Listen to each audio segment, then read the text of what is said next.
By now, you must have heard about the Subaru Brat, and all over the internet, many are claiming that it will be a game changer. But is it actually any good? And is it even better than the Ford Maverick? Whatever the truth is, this competition is good for us. It will force companies to be innovative and offer something useful for us, not just another cash grab vehicle. We are concerned about this. What useful things will the Brat bring? What are the features? And most of all, what does all of this really mean to us as buyers? So without further ado, let's jump right in. Platform. The Brat will use a modular unibody platform. But what does that even mean? And is it better than the current market-leading truck, the Ford Maverick? While the platform is definitely the most crucial feature of any car, and this platform that the Brat will be using is not new. It's the same platform that the Impreza and the Legacy use. And using this on a truck has its own benefits, such as the lighter weight, better handling, and higher fuel efficiency than traditional trucks. The Ford Maverick also uses unibody platforms, but recently there have been lots of reports about electric failure and safety issues. But Subaru has been using this platform for many years, and although this will be the first time that it will be used on a truck, there haven't been any major problems yet, and the Brat will not be the exception. We started this video talking about the platform, not only because it is the most important part of the car, but also because everything else will be affected by it, including towing capacity, off-road capability, and ride quality, just to name a few. We'll talk about each and compare it to the Maverick later on. But one thing that you need to understand before going into the details is that Subaru is not targeting the same market as the Maverick. Because Ford chose to attract urban dwellers, the Maverick is more like a cargo bed attached to an SUV. But the Brat will be targeted towards people who need more power and utility. There is a huge, constantly changing demand for a truck with such powers, and Subaru is targeting that demographic. So going with the video, you will see this strategy very clearly, especially on this next one. Engine options. This is very important. Ford chose to go with a 2-liter which produces 250 horsepower and 277 pound-feet of torque. We all know how efficient this engine is, one of the best ever installed on a truck. But Subaru can't do the same.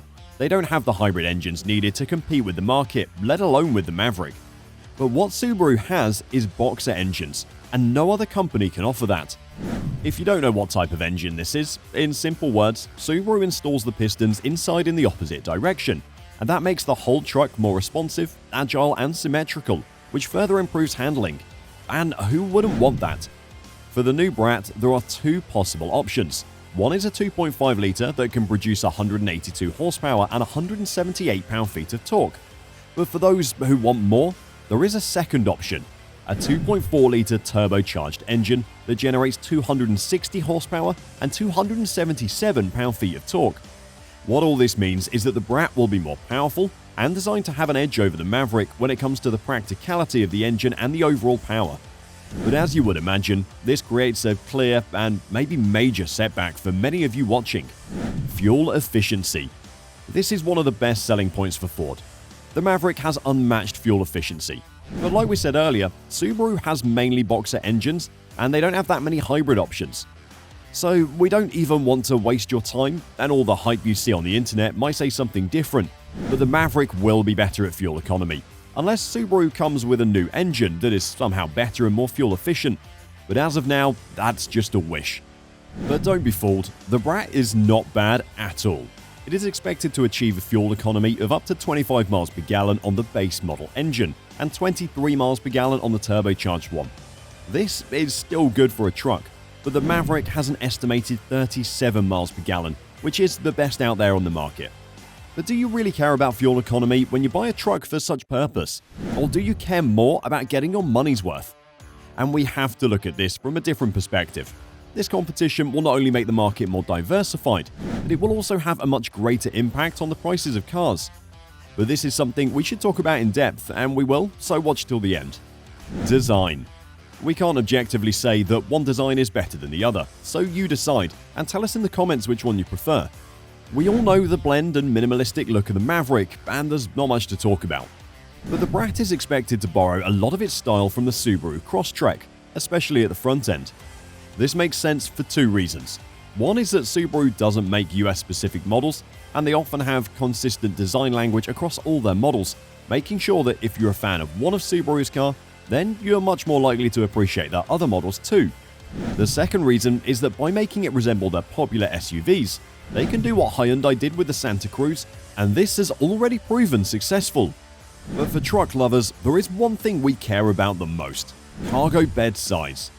The original Brat had a 4 feet long and 5 feet wide bed, which is still better than the Santa Cruz. But if they want to beat the Maverick, they need to make it a bit more large, about 0.5 feet on both sides. And they have to. What is the point of making a truck with such powers if you can't load up large things? But one thing that both the Maverick and the Santa Cruz don't have is the nostalgic and retro look of the Brat. The Brat had, and still has, a very dedicated fanbase, so the new model will definitely have that retro charm, especially on the inside. So let's talk about that before we continue on with its capabilities. Interior design and functionality. There is no question about whether there will be a modern center console and large screens on the dashboard. Both the Maverick and the Santa Cruz have it, and it is just a reality of where the market is going. But Subaru has the luxury of incorporating the retro look of their original models, and who wouldn't appreciate that? They have a huge potential to come up with something unique and give a fresh take on a modern-day copy-and-paste designs. And this is Subaru. One of the main reasons why the Brat was successful in the first place was because of their unconventional problem-solving ways. The original models had 2 rear-facing seats installed directly on the cargo bed. It was unsafe. Many people got rid of them as soon as they bought them, wouldn't you? Who would want to sit there? It just didn't make sense to a lot of people. But they served a huge purpose, and they allowed Subaru to reach more people in the US market. We'll explain why later on, because it all makes sense once you have a clear picture of the whole reasoning. Off-road capability. Here is where things get interesting. Ford didn't make the Maverick with a lot of off-road capabilities in mind. Like we said, it's made for the urban market, and this has left a huge void in the compact market. People want to have a compact truck capable of going anywhere. Remember the Boxer engines? They have a lower center of gravity and much more torque, and the platform supports all-wheel drive. Plus, Subaru has an X-Mode feature that is superior compared to the other cars' off-road mode. One thing you should consider is that there is little to no competition in the compact truck market for a truck with off-road capability. Subaru has always been top of its class in this regard, and there's a high possibility of the famous WRX trim for the new Brat. It all makes sense, and wouldn't you want your truck to be capable of going anywhere, especially with all this power? Towing and payload capability. The upcoming Brat is set to surpass the towing capacity of both the Maverick and the Santa Cruz, particularly in its turbocharged version. While the base Brat is expected to tow between 3,000 and 3,500 pounds, the turbocharged variant could tow nearly 5,000 pounds. Additionally, the truck will offer a respectable payload capacity of around 1,500 pounds, similar to its competitors. Subaru's decision to prioritize towing capacity is a key factor in the Brat's design. It is necessary to do this for a company that targets a specific demographic. So what does all of this mean then? If you've been keeping score, it's hard to say one is better than the other, right?